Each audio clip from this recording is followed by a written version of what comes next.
বন্ধুরা, গাঁটি কচুর একটা দুর্দান্ত স্বাদের রেসিপি আজকে আমি নিয়ে চলে এসেছি। গাঁটি কচু তো অনেকেই খেতে একদমই পছন্দ করে না, এভাবে একবার হলেও বানিয়ে দেখবেন, খেতে কিন্তু সবাই ভীষণ পছন্দ করবে। তো চলুন শুরু করা যাক আজকের রেসিপি। এখানে আমি বেশ কিছুটা গাঁটি কচু নিয়ে নিয়েছি, আর কচুটা যেহেতু অনেকটা নোংরা থাকে তাই ভালো করে 2-3 বার জল পাল্টে আমি ধুয়ে নিয়েছি। এবার একটা কড়াইয়ের মধ্যে বেশ কিছুটা জল দিয়ে দিয়েছি। এবার কচুগুলোকে একটু সেদ্ধ করে নেব। তো এই কড়াইয়ের জলের মধ্যে দিয়ে দিচ্ছি সামান্য একটু লবণ। তো লবণ দিয়ে একটু লবণটাকে ভালো করে জলের মধ্যে মিশিয়ে দেব। এবার কচুগুলো এর মধ্যে আমরা দিয়ে দেব। তো আমি এখানে কড়াইয়ের মধ্যে সেদ্ধ করে নিচ্ছি, আপনারা চাইলে কিন্তু প্রেসার কুকারেও সেদ্ধ করে নিতে পারেন। সেক্ষেত্রে এখানে একটু খেয়াল রাখবেন কচুটা যেন একদম খুব বেশি গলে না যায়। এখানে কিন্তু কচুটা 80% মতো সেদ্ধ হতে হবে, খুব বেশি গলে গেলে কিন্তু রেসিপিটা ভালো লাগবে না। তো এবার ঢাকা দিয়ে এটাকে 7-8 মিনিট মতো মিডিয়াম ফ্লেমে রেখে একটু ফুটিয়ে নেব। এখানে একটা পাত্রের মধ্যে নিয়ে নিচ্ছি আমি 2 চামচ টক দই। এবার দইটা ভালো করে একটু ফেটিয়ে নিতে হবে।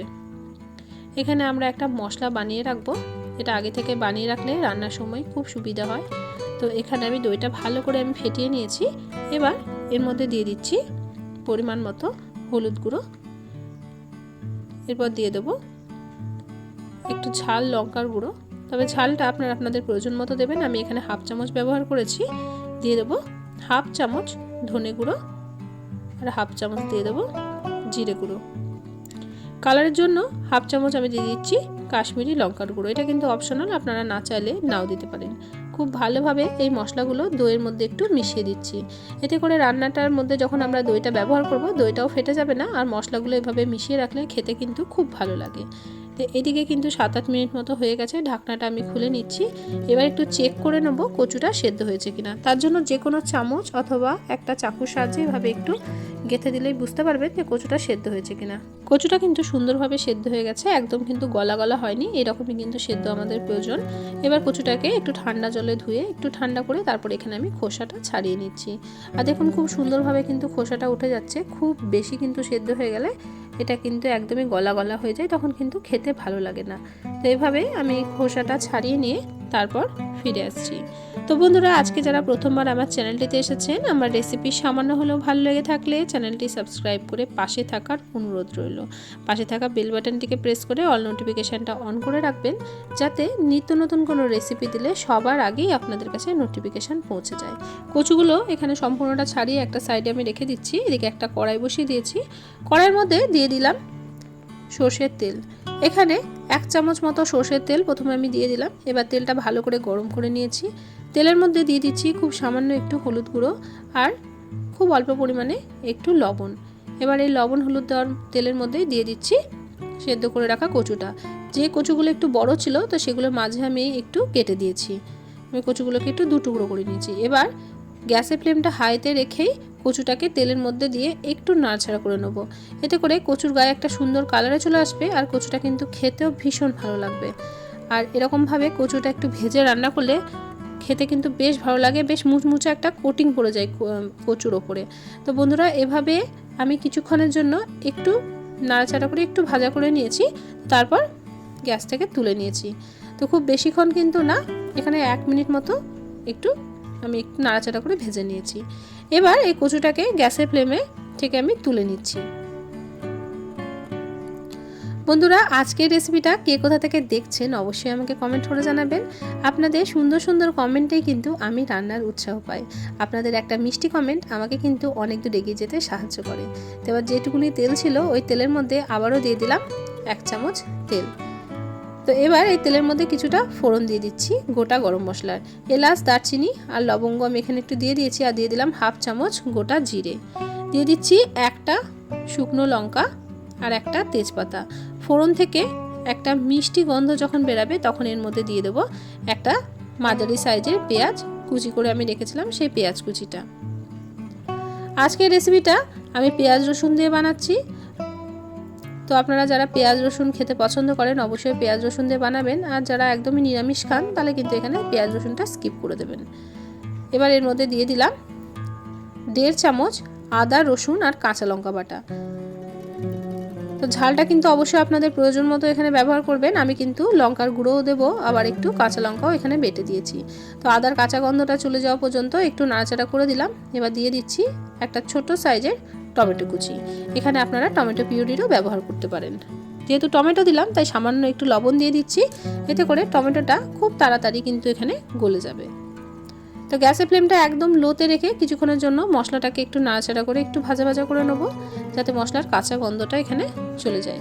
আর এখানে দেখুন টমেটোটা কিন্তু অনেকটাই গলে গেছে। এখন এর মধ্যে দিয়ে দেবো যে দইয়ের মধ্যে মশলাটা আমরা দিয়ে রেখেছিলাম, সেই মশলাটা এর মধ্যে পুরোটাই দিয়ে দিচ্ছি।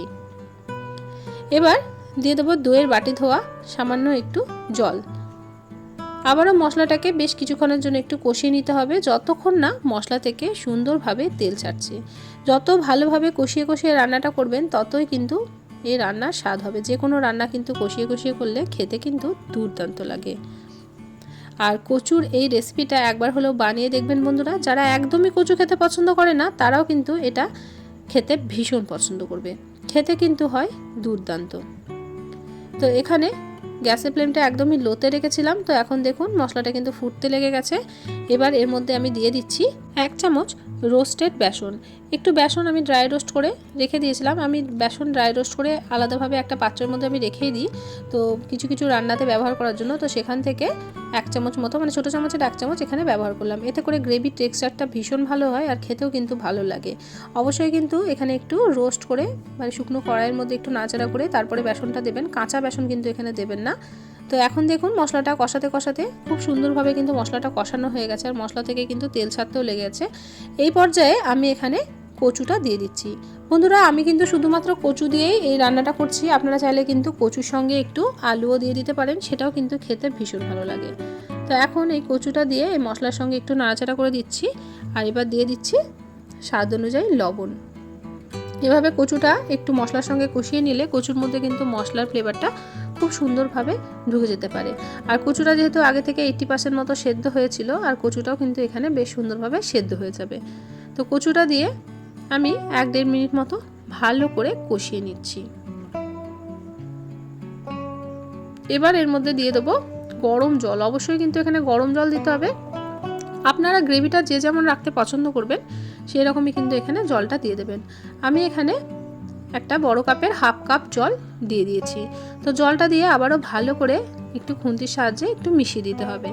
এই সময় একটু লবণটা চেক করে নেবেন। যদি আপনাদের লবণের প্রয়োজন হয় তাহলে এখানে একটু লবণ অ্যাড করে দিতে পারেন। এবার ঢাকা দিয়ে মিডিয়াম ফ্লেমে 2 মিনিট মতো ভালো করে ফুটিয়ে নেব। তো আমি প্রায় 2 মিনিট পর ঢাকাটা খুলে দিচ্ছি। এখন দেখুন গ্রেভিটাও সুন্দরভাবে হয়ে গেছে। আর একটু চেক করে নেবো কচুটা সেদ্ধ হয়েছে কিনা। কচুটা কিন্তু সুন্দরভাবে সেদ্ধ হয়ে গেছে। যদি আপনাদের কচুটা একটু কম সেদ্ধ হয় আরও কিছুক্ষণের জন্য একটু ঢাকা দিয়ে রেখে দিতে পারেন। সব শেষে ওপর থেকে দিয়ে দিচ্ছি 1/2 চামচ শাহি গরম মশলা। আমি কিন্তু ঘিয়ের ব্যবহার করিনি, আপনারা চাইলে একটু ঘিও দিতে পারেন। আর ওপর থেকে গার্নিশিংয়ের জন্য অল্প একটু ধনেপাতা কুচি ছড়িয়ে দিলাম। হাতের কাছে থাকলে অবশ্যই দিতে পারেন। রেসিপিটা এখন একদমই আমাদের কমপ্লিট হয়ে গেছে। গ্যাসের ফ্লেমটা বন্ধ করে একটু স্ট্যান্ডিং টাইমে 5 মিনিট মতো রেখে তারপর এটাকে গরম গরম পরিবেশন করব। গরম গরম ভাত, রুটি কিংবা লুচি সবের সঙ্গেই কিন্তু খেতে দুর্দান্ত লাগে। তো কেমন লাগলো আজকের রেসিপি অবশ্যই কমেন্ট করে জানাবেন। রেসিপি ভালো লাগলে প্রিয়জনদের সঙ্গে শেয়ার করতে কিন্তু ভুলবেন না। আজকের মতো আসি, দেখা হবে অন্যদিন অন্য একটা রেসিপির সাথে। সবাই ভালো থাকবেন, সুস্থ থাকবেন, সাবধানে থাকবেন। রেসিপিটি এতক্ষণ পর্যন্ত ধৈর্য সহকারে দেখার জন্য সকলকে অসংখ্য ধন্যবাদ।